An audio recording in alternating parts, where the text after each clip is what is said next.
The Holy Gospel is written in the 23rd chapter of St. Luke, beginning at the 33rd verse.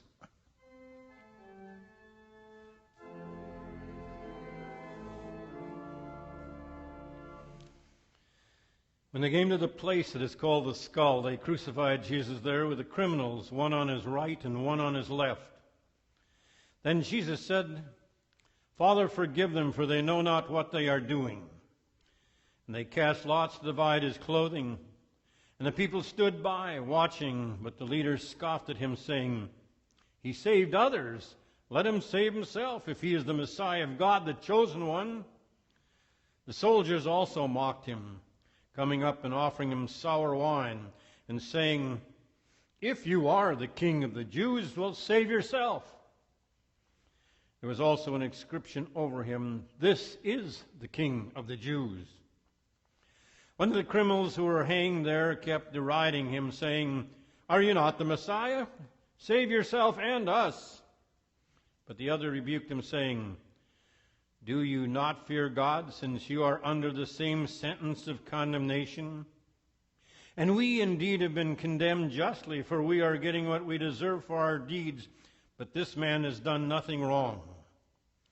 Then he said, "Jesus, remember me when you come into your kingdom."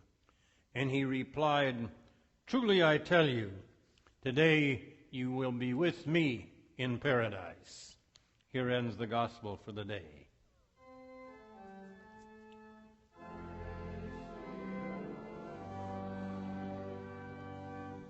Please be seated. This is the last day of this church year, and the year celebrates with Christ the King Sunday, or the Reign of Christ Sunday. It is looking at that time when Christ will declare his absolute power over all of creation. And we recognize that we are already a part of that sovereignty. We are part of his kingdom. In the Old Testament way of talking about it, they said that Jesus was the fulfillment of three particular roles: prophet, high priest, and king. As a prophet, he was noted to be bringing people the true message of God. As high priest, he was to be that mediator between God and us. And as king, he was to show that he had the absolute power. We are really in tune, with that word power, aren't we? We have just gone through a presidential election, and a part of that emphasis was on who will protect us best. As a matter of fact, as far as our Constitution or our founding documents are concerned, the chief role of the president is to protect us. And in order to protect us, we have to have strength, we have to have might, we have to have power, and we have to have people who know how to use it wisely.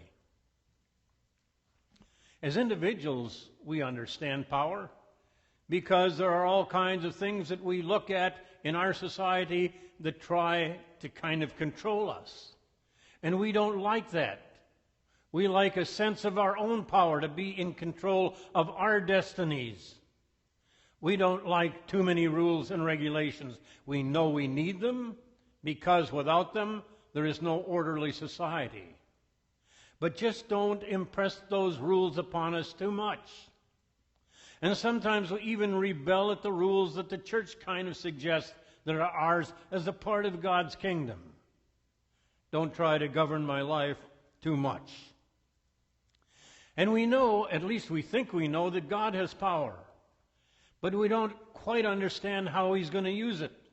And sometimes it appears that he just isn't using the power that he should be using.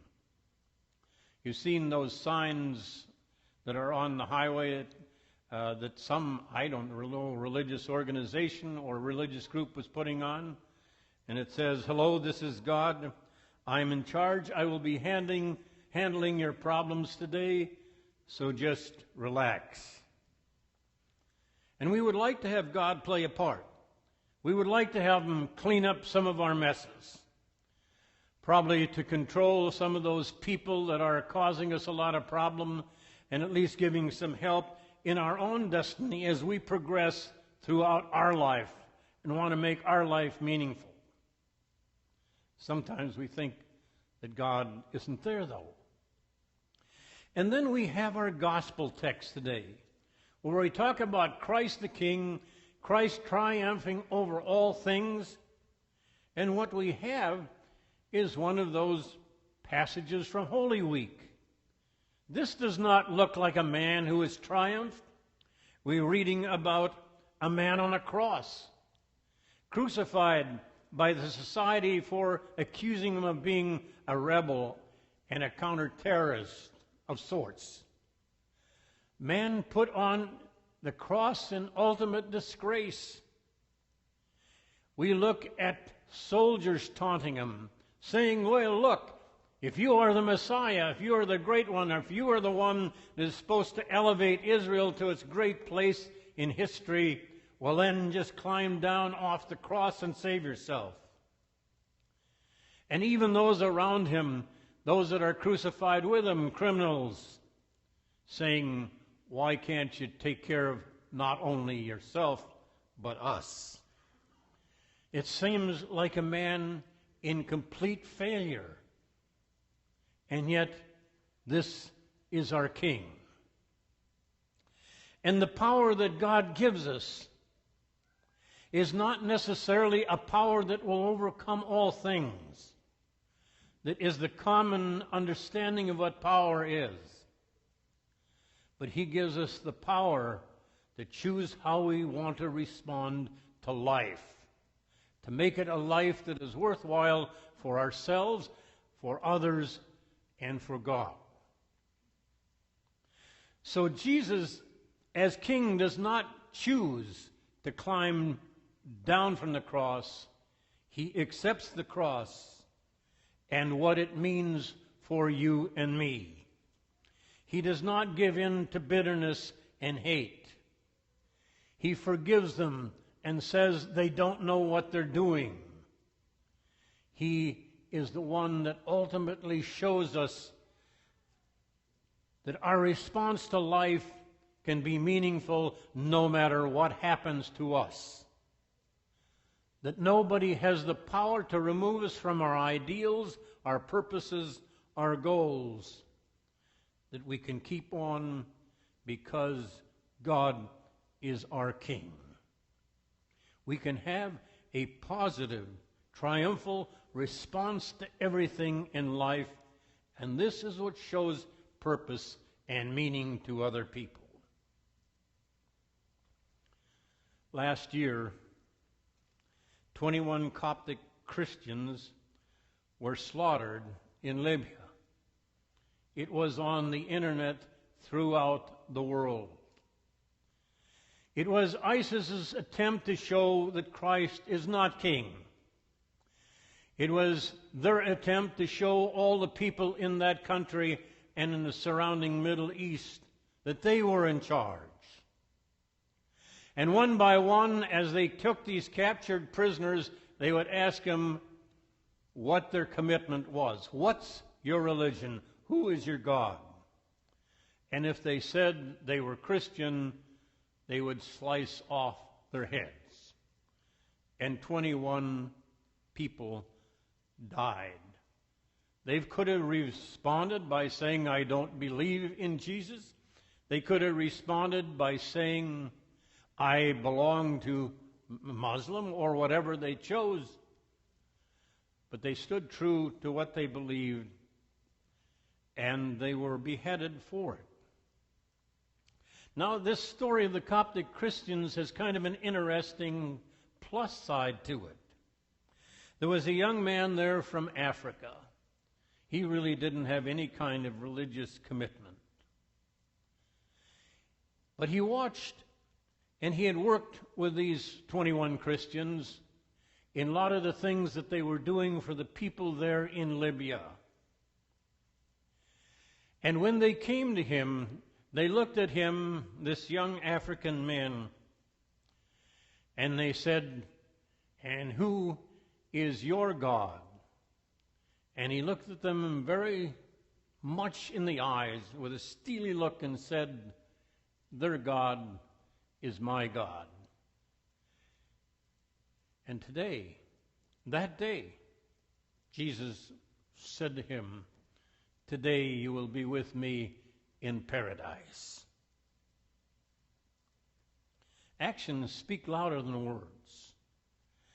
And many people tell us that we want really witness to people effectively with words. Because people are so used to rhetoric that means nothing.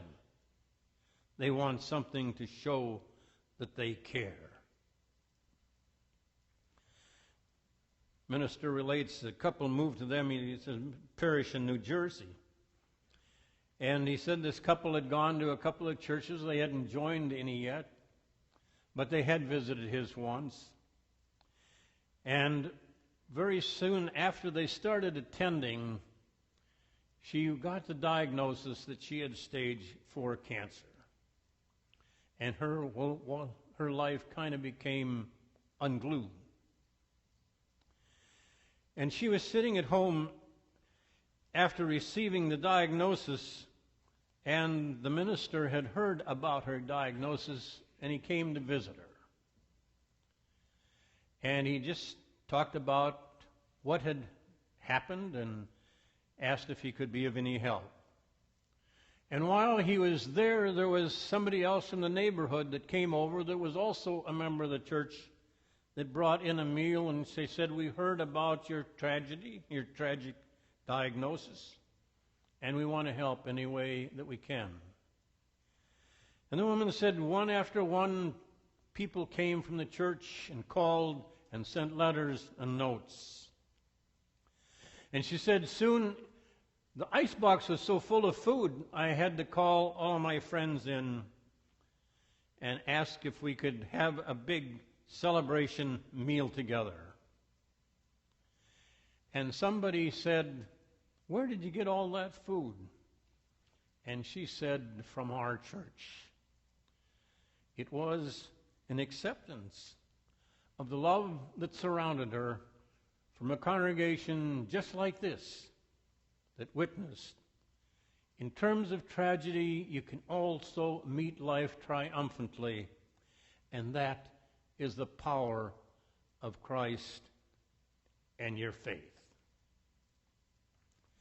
This last week, actually 2 nights ago, had the privilege of seeing a film called Hacksaw Ridge. If you can see it, please do. It really is a powerful film. It's about Desmond Doss. It's a true story. Who was a conscientious objector, but joined the army to be in the Second World War as a medic.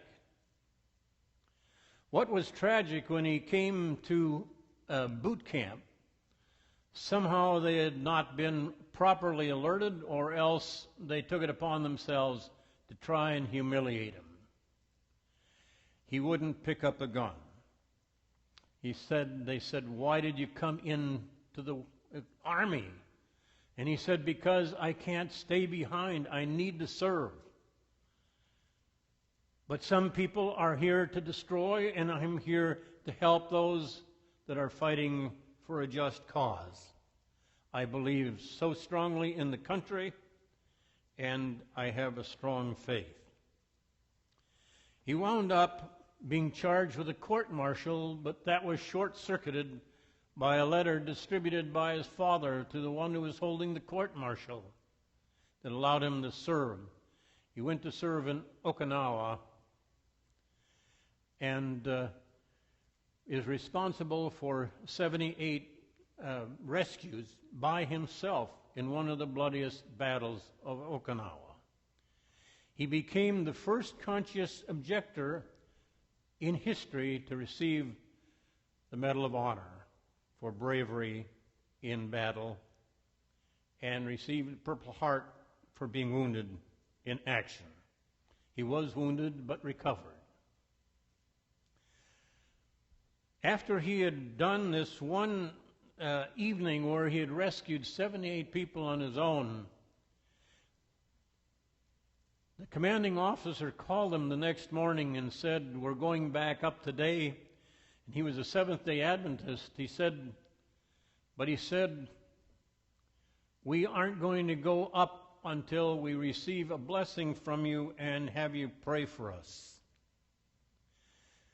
Not all the men necessarily believe the same way as you do, but we believe so strongly in how you believe that we don't want to go up to that battle without you. As he was having a little service for the troops, the command office was bombarded with directives from above as to why he hadn't started yet. And he simply postponed the attack until he had received a blessing in terms of a message from Desmond Doss. Sometimes we communicate so much more by what we are than by what we say. And that is the whole message from your epistle lesson, Colossians, where he thanks God for the Father, and he talks about Christ the King, and he talks about how we can be influenced by that kingship, whereby he tells us that no matter what happens, you can face life triumphantly and be an inspiration and a saving grace to all other human beings who touch you. This is the message on Christ the King Sunday. Amen.